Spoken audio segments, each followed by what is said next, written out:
கரூர் காவல்துறை தான் எங்களை வரவேற்றாங்க. தலைவர் எப்பொழுதுமே மக்களை பார்த்து பேசுவாரு. கரூரில் காவல்துறையினர் சொன்ன இடத்தில்தான் தவேகா தலைவர் விஜய் பிரச்சாரம் மேற்கொண்டார். வேறு எங்கும் இல்லாத வகையில் கரூர் எல்லைக்கு வந்த எங்களை காவல்துறையினர் வரவேற்றனர்.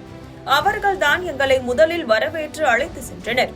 இப்படி கூட்ட நெரிசல் அதிகமாக இருக்கும் இடத்திற்கு காவல்துறை வரவேற்றது ஏன் என்று தவேகா நிர்வாகி ஆதவ் அர்ஜுனா கேள்வியை எழுப்பியுள்ளார். இது குறித்து இந்த பதிவில் விரிவாக பார்க்கலாம். தவேகா பிரச்சார கூட்டத்தில் ஏற்பட்ட நெரிசலில் சிக்கி 41 பேர் உயிரிழந்த சம்பவம் குறித்து சிபிஐ விசாரணை கோரிய தவேகா மனுவை விசாரித்த உச்சநீதிமன்றம் ஓய்வு பெற்ற உச்சநீதிமன்ற நீதிபதி தலைமையிலான கண்காணிப்பு குழுவினர் கீழ் சிபிஐ விசாரணை நடத்த உத்தரவிட்டுள்ளது. இந்நிலையில் தீர்ப்புக்கு பிறகு தவேகா நிர்வாகி ஆதவ் அர்ஜுனா செய்தியாளர்களை சந்தித்தார். அப்போது பேசிய அவர், திருச்சி, நாமக்கல், அரியலூர், திருவாரூர் என நாங்கள் சென்ற இடத்தில் எல்லாம் மக்கள் எழுச்சியை பார்த்தோம். கிட்டத்தட்ட இந்த 50 வருடத்தில் இல்லாத மக்கள் எழுச்சியை பார்த்தோம். இப்போது உண்மையை பதிவு பண்ண வேண்டும். எல்லா மாவட்டங்களிலும் போலீசார் எங்களுக்கு சப்போர்ட் பண்ணது இல்லை, வரவேற்றதும் இல்லை. ஆனால் அரியலூரில் முன்பாகவே பெரம்பலூர் எஸ்ஐ எங்களுக்கு கூட்டம் அதிகமாக தெரிவித்திருந்தார். இதனால் அந்த கூட்டத்தை நாங்கள் நடத்தாமல் கிளம்பிவிட்டோம். அதே போலதான் நாமக்கல்லை முடித்துவிட்டு கரூருக்கு சென்றோம்.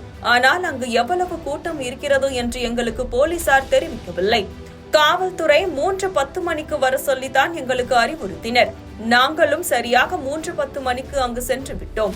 அத்துடன் காவல்துறையினர் சொன்ன இடத்தில்தான் தவேகா தலைவர் விஜய் பிரச்சாரம் மேற்கொண்டார்.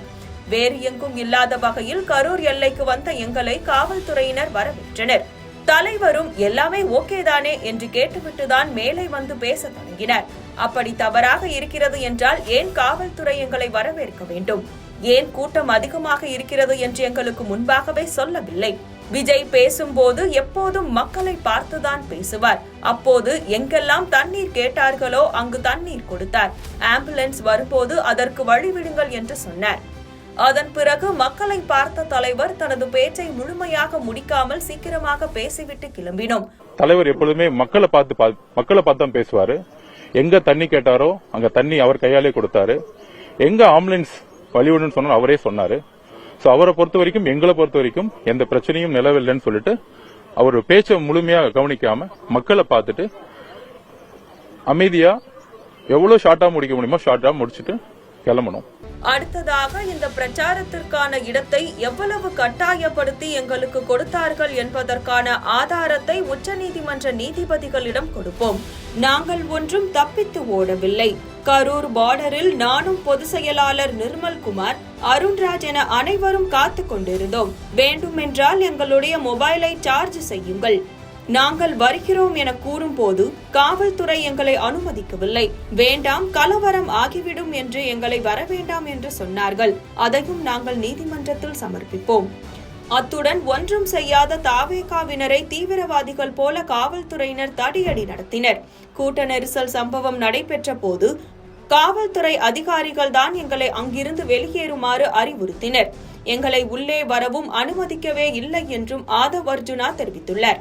மேலும் நாங்களும் மனிதாபிமானம் உள்ளவர்கள்தான். எங்கள் சொந்தங்கள் துயரத்தில் இருக்கும்போது எங்களுக்கு பேச்சு வரவே இல்லை. இதற்கிடையில் இந்த விசாரணை முடியும் முன்பே உச்சபட்ச அதிகாரத்தில் இருந்தவர்கள் தவேகா மீது தவறு என சொல்லாமல் அவர்களின் பக்கத்து நியாயத்தை மட்டும் பதிவு செய்கிறார்கள். அவர்களை அமைத்த கமிஷனின் ஒரு அதிகார மீறல்தான் இது என நாங்கள் பதிவு பண்ணுகிறோம். தொடர்ந்து பேசிய ஆதவ் அர்ஜுனா, தவேகா கட்சியை முடக்க வேண்டும் என திமுக முயற்சித்துள்ளது. எங்களது மாவட்ட செயலாளர்கள் தொடர்ந்து கைது செய்யப்படுகிறார்கள். அது மட்டுமல்லாமல் எங்களுக்கு வழக்கறிஞர் கிடைக்கக்கூடாது என ஒரு செயலை செய்ய முற்பட்டார்கள். ஆனால் எங்களது நியாயத்தை பதிவு செய்து உச்சநீதிமன்றத்தை அணுகினோம். தவேகா சார்பாக வேறு யாரும் மனு தாக்கல் செய்யவில்லை. நான் மட்டுமே மனு தாக்கல் செய்துள்ளேன். 100% இதில் சதித்திட்டம் உள்ளது. அதை வெளியே கொண்டு வருவோம். ஒட்டுமொத்த அரசும் எங்களுக்கு எதிராக செயல்படுகிறது என தெரிவித்தார். ஜஸ்டிஸ் அஜய் ரஸ்தோகி தலைமையில 3 மெம்பர்ஸ் கமிட்டியை உருவாக்கி இருக்காங்க. சுப்ரீம் கோர்ட் இது மானிட்டரிங் பண்ணிட்டு இருக்கு. சோ ஸ்டேட் கவர்மெண்ட்ல இந்த என்கொயரி தொடர்ந்தால் தமிழக வெற்றி கழகம் மட்டும்தான் அந்த தவறு செய்த ஒரு அரசியலை திமுக உருவாக்கும். ஏனால் எங்களுடைய வளர்ச்சி கிட்டத்தட்ட இன்னைக்கு 27% மேல சர்வே எடுக்கும்போது தெரியும் ஒரு மிகப்பெரிய ஆதரவோட இந்த கட்சி இருந்துட்டு இருக்கு. அதை எந்த அளவுக்கு முடக்க முடியுங்கிறத யோசிச்சாங்க. நாங்க எங்களுடைய கட்சி தோழர்கள் சொல்லிக்கிறோம், எங்களுடைய மக்கள், எங்களுடைய ஒரு 41 குடும்பத்துக்கு சொல்லியிருக்கிறோம், நாம வலுவா இருக்கிறோம். தமிழக தலைவருடைய ஒரே செய்தி, 41 குடும்பத்தோட நாங்க எங்களுடைய பயணத்தை மிகப்பெரிய தொடருவோம், உண்மையை மிகப்பெரிய கொண்டு வருவோம். இதுதான் நான் சொல்லக்கூடிய உண்மைகள்.